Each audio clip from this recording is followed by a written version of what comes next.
Okay class, तो अब हम लोग स्टार्ट कर रहे हैं एक्सरसाइज 9.1 का क्वेश्चन नंबर 10।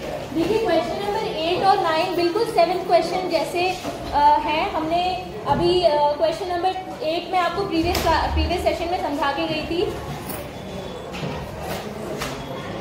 ठीक है। तो अब हम क्वेश्चन नंबर 10 सीखेंगे। ये भी काफ़ी इजी क्वेश्चन है, समझने में काफ़ी आसान है, करने में भी काफ़ी आसान है। क्वेश्चन पढ़ लेते हैं। बोर्ड एग्जाम में आया हुआ क्वेश्चन है, इंपॉर्टेंट क्वेश्चन है। Again, so two poles of equal heights are standing opposite. Two poles of equal height are standing opposite to each other on either side of the road. एक road है जिसके दोनों तरफ दो poles हैं, height दोनों की सेम है। ये क्वेश्चन में लिखा हुआ है, इतना हमने ड्रॉ कर लिया, ठीक है। ये जो है ये रोड है बीच में, ठीक है। अच्छा, आगे इन्होंने क्वेश्चन में बोला है फ्रॉम, अच्छा रोड की विड्थ आपको गिवन है क्वेश्चन में, कितनी दी हुई है रोड की विड्थ? 80 मीटर। ये रोड की विड्थ है 80 मीटर। तो क्वेश्चन में बोला है from a point between them on the road. Road पर कहीं कोई पॉइंट है, हमें नहीं मालूम कौन सा पॉइंट है, कहाँ पर है वो पॉइंट, बिल्कुल बीच में है या इस पॉइंट के पास है, इसके पास है, कहीं पर एक पॉइंट है जिससे एक पोल का जो टॉप है, दोनों पोल्स के टॉप को हम देख रहे हैं, from a point between them on the road the angle of elevation of the top of the poles are 60 degree and 30 degree respectively. आप जरा कॉमन सेंस यूज कीजिए। प्रीवियस क्वेश्चन में हमने कहा था कि टावर और बिल्डिंग दोनों को हम देख रहे थे, वहां पे एंगल्स अलग अलग थे, राइट। डिस्टेंस, बीच का डिस्टेंस सेम था दोनों के बीच का, लेकिन एंगल अलग अलग बन रहे थे। वो क्यों बन रहे थे? क्योंकि हाइट अलग अलग थी। जिस ऑब्जेक्ट को हम ऑब्जर्व कर रहे थे वो अलग अलग हाइट पर था, इसलिए एंगल्स अलग बन रहे थे। यहाँ पर तो हाइट सेम है, फिर एंगल अलग क्यों बन रहे हैं? तो आप सोच के देखिए, मान लीजिए वो पॉइंट यहाँ पर है जहां से हम ऑब्जर्व कर रहे हैं इनकी टॉप को। सपोज वो पॉइंट यहाँ पर है। अब मुझे बताना, इस पॉइंट से हम इस पोल के टॉप को देख रहे हैं और इस पॉइंट से ही इस पोल के टॉप को भी देख रहे हैं, है ना। इस केस में आपको लग रहा है थीटा ज्यादा होगा। जैसे अगर मैं इसको नाम दे दूं AB, इस पोल का नाम है, और इस पोल का नाम है CD, और ये पॉइंट सपोज P है, P पॉइंट, ठीक है। तो मुझे बताओ कि AB के लिए एंगल ज्यादा बनेगा या CD के लिए एंगल ज्यादा? AB के लिए। जितना पास खड़े होंगे उतना ऊपर देखना पड़ेगा, जाहिर सी बात है। आ गया समझ में? तो ये जो दो एंगल्स दे रखे हैं 30 डिग्री एंड 60 डिग्री, 60 डिग्री इस वाले ट्राइंगल में बनेगा और 30, बस यही चीज आपको ट्रिकी लगेगी, बाकी सब से सिंपल है। तो ये 60 डिग्री हो गया और ये वाला एंगल हो गया 30 डिग्री।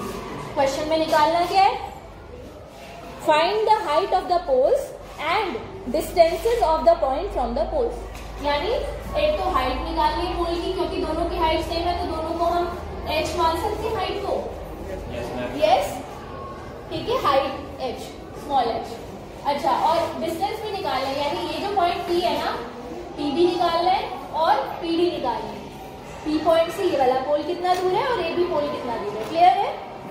अब करें क्वेश्चन स्टार्ट। क्या करेंगे बताओ? दो ट्राइंगल बने हुए हैं, दोनों ट्राइंगल्स को लेंगे एक एक करके। तो इन कौन से ट्राइंगल लेने हैं पहले?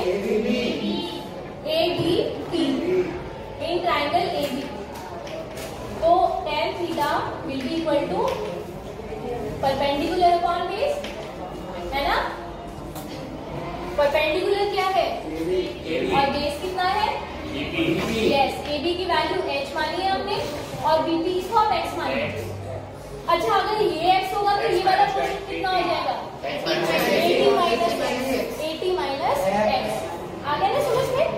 इस पोर्शन में भी 80 माइनस x।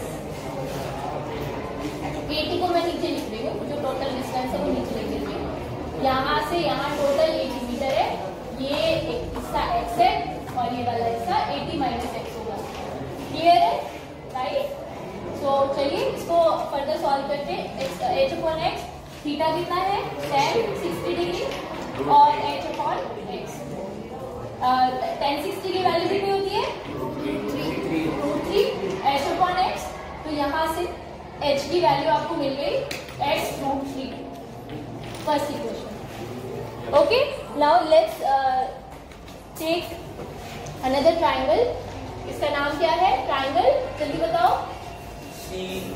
CDP, ठीक है।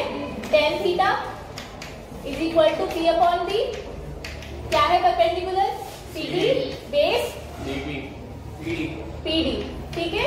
CD की वैल्यू कितनी है, H, और PD 80 minus X, theta 30 degree, H upon 80 minus X, tan 30 की value 1/√3, H upon 80 minus X, cross multiply कर दो तो H की वैल्यू आपको मिल जाएगी, H√3 आ जाएगा 80 माइनस X के बराबर, और H की वैल्यू मिल जाएगी 80 माइनस X अपॉन √3। अब यहाँ से जो दो इक्वेशन है ना, दोनों से H की वैल्यू मिल रही है, यानी ये दोनों वैल्यूज बराबर होंगी। फ्रॉम इक्वेशन 1 और 2 H की इस वैल्यू को यहाँ पे पुट कर दीजिए। H की ये वैल्यू कहाँ से, फ्रॉम इक्वेशन नंबर 1 लिख लीजिए, फ्रॉम इक्वेशन नंबर 1 एंड 2। तो H की जगह हम क्या पुट कर देंगे, X√3, X√3 की value, X√3 is equal to 80 minus X upon √3। हमने क्या किया, H की वैल्यू जो हमें यहाँ से मिली थी इक्वेशन नंबर 1 से, उसको इक्वेशन नंबर 2 में पुट कर दिया। आगे समझ में, यस। तो X√3 is equal to 80 minus X upon √3, यहाँ से आगे सॉल्व करेंगे इसको तो आपको मिलेगा X√3 into √3 is equal to 80 minus X। तो X√3 इंटू √3 कितना हो गया, 3X, 3X equal to 80 minus X। अब ये जो X है माइनस का, इसको लेफ्ट हैंड साइड पर लेके आइए तो आपको मिलेगा 3X plus X is equal to 80, 3X plus X 4X is equal to 80।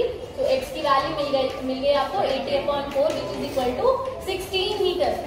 ये डिस्टेंस आ गया, ये आ गया तो ये वाला भी निकाल लोगे, 80 माइनस 16 है ना, 20 होगा। अरे सॉरी मैंने 16 क्यों लिख दिया, 20 मीटर, 20 मीटर, ठीक है। तो हमें P की वैल्यू मिल गई, DP इज 20 मीटर, तो DP कितना होगा, 80 माइनस 20, 60 मीटर। आगे डिस्टेंस पता चल गया पॉइंट का दोनों पोल से, ठीक है। अब क्या रह गया निकालना, हाइट। तो हाइट का फॉर्मूला, हाइट यहाँ से निकल जाएगी, H की वैल्यू कितनी है, from equation number 1, from equation number 1 again H is equal to X√3 था, X की वैल्यू हमें कितनी मिली है, X की वैल्यू कितनी मिली है, 20, तो 20√3 हाइट आ गई पोल्स की, दोनों पोल्स की। आगे आंसर समझ में, यस, नोट कीजिए, अच्छे से देख लो, किसी स्टेप में प्रॉब्लम हो तो पूछो। दिक्कत है खुशी, बोलो। क्लास क्वेश्चन नंबर 11 में एक्सप्लेन कर रही हूँ, सिमिलर क्वेश्चन है, सॉल्व आप खुद करेंगे, मैं समझा रही हूँ क्वेश्चन को। पढ़िए, देखिए क्वेश्चन क्या लिखा है। A TV tower stands vertically on a bank of a canal. एक कैनाल है, नहर, नदी जैसी होती है ना, तो एक कैनाल है जिसके किनारे पर एक टीवी टावर बना हुआ है, मतलब बना हुआ है वहां पे, ठीक है। आगे क्या लिखा है इन्होंने, from a point on the other bank directly opposite. एक तरफ तो टावर है और बैंक के किनारे, दूसरे किनारे की तरफ जो कैनाल का दूसरा बैंक है, दूसरा किनारा है, वहां पर एक पॉइंट है जहां से हम उसको ऑब्जर्व कर रहे हैं। Angle of elevation of the top of the tower, top of the tower is 60 degree, ठीक है। आगे समझ में, फिर इन्होंने बोला है from another point 20 meter away from this point, इस पॉइंट से 20 मीटर और पीछे चले जाओ, वहां से फिर से इसको ऑब्जर्व करो टावर के टॉप को, तो ऑब्वियसली जितना दूर जाओगे एंगल छोटा होता जाएगा, है ना। इसको हम पढ़ चुके हैं और समझ भी चुके हैं। तो एंगल हो गया कितना, घटकर 30 डिग्री। दो ट्राइंगल बन रहे हैं, कर लोगे सॉल्व, दो ट्राइंगल बन रहे हैं, आपको पता है क्या करना है, राइट। तो बीच का डिस्टेंस, ये वाला डिस्टेंस आपको पता है बेटा 20 मीटर। आपको निकालना क्या है वो बता दीजिए, एक बार नाम रख देती हूँ उसका, A, B, C और ये D, ठीक है। तो आपको BC की वैल्यू पता है, BC is 20 meter. Angle of elevation मालूम है, और हमें क्या पता है, कुछ नहीं पता है, ठीक है। टावर की हाइट निकालनी है, H निकालना है आपको, कर लोगे ना, यस मैम, ठीक है। दोनों ट्रायंगल लेना, एक बार ये वाला ट्रायंगल और दूसरा बड़े वाला ट्रायंगल।